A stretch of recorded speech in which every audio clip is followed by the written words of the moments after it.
Thank you very much, Honorable Speaker. And I want to thank our Vice Chair for moving this motion. Honorable Speaker, this issue, as we all know, emanated from the budget of this financial year.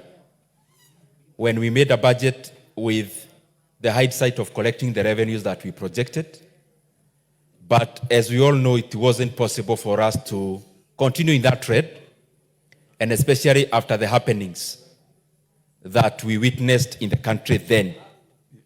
And therefore, the country had to downscale the projections of the revenue-raising measures.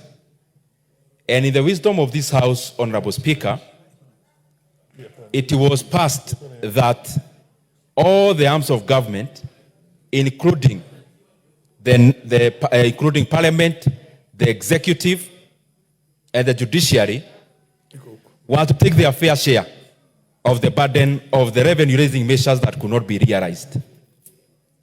But with the wisdom of this House also, Honorable Speaker, this House approved also that even the two levels of government had to also carry their fair share of burden. And that is why we came here in the supplementary one consideration.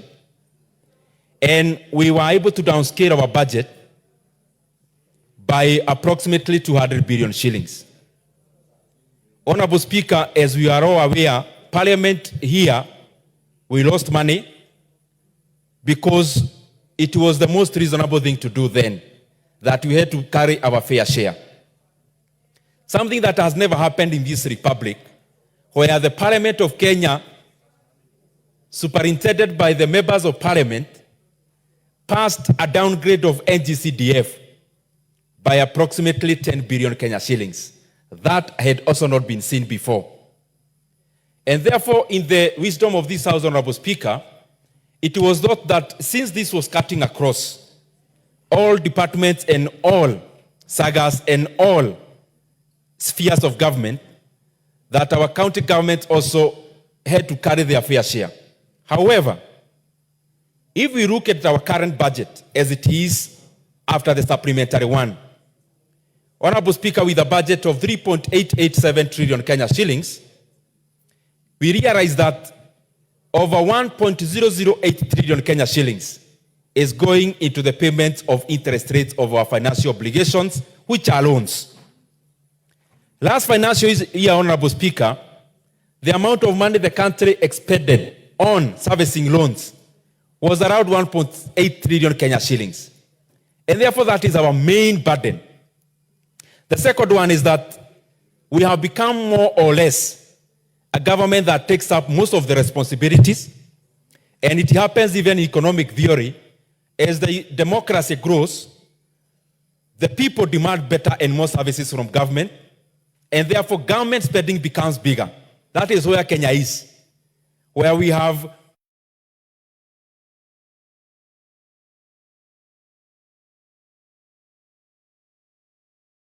government investing in healthcare, and therefore we have so much of our resources going into recurrent expenditure. The other day, Honorable Speaker, I was in Kiharu, and it was surprising to the people we were having a discussion with that some of the money we expend as a country on recurrent, on welfare, for example, the money we give to our parents who are over 70 years and above, it is hardly even possible for a policymaker to boast that we are spending money on welfare because it looks partly only 2,000. But the entirety of it, Honorable Speaker, is that we have budgeted for 30 billion Kenya shillings for that alone. And therefore, very little has been left for the major infrastructural development. And the more the reason, the haircut was applied to all arms of government and all levels of government, and that is why the equitable share fell from 400 billion to the current 380 billion, Honorable Speaker. However, in this budget, it releases 410 billion because there is a carryover of 30 billion Kenya shillings from last year, which we could also not realize after revenue-raising measures. Lastly, in the recommendation of the Budget Committee, the wisdom of the committee was that when we budget for money and there is a shortfall of revenue, the Give him an additional 2 minutes, being the chair of the Budget Committee. Proceed. Thank you very much, Honorable Speaker. I was concluding by saying, in the report of the Budget and Appropriations Committee,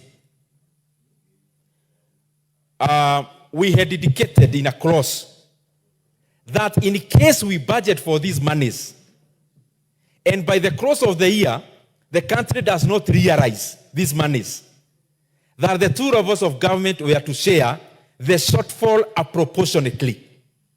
So that, Honorable Speaker, you know, we can budget to have revenues of 2 trillion. What would happen? By all means, the country only releases 1 trillion. We are obligated by passing the division of revenue that then we have to pay the county governments the stipulated amount. What if our revenue-raising measures are so drastically down that they undermine even other areas like salaries? That is why in the context of the committee, we thought we safeguard the 15% in terms of shortfall, but any shortfall over and above the 15%, then the two levels of government were to share proportionately given the shortfall. I thank you, Honorable Speaker. Thank you very much. MP for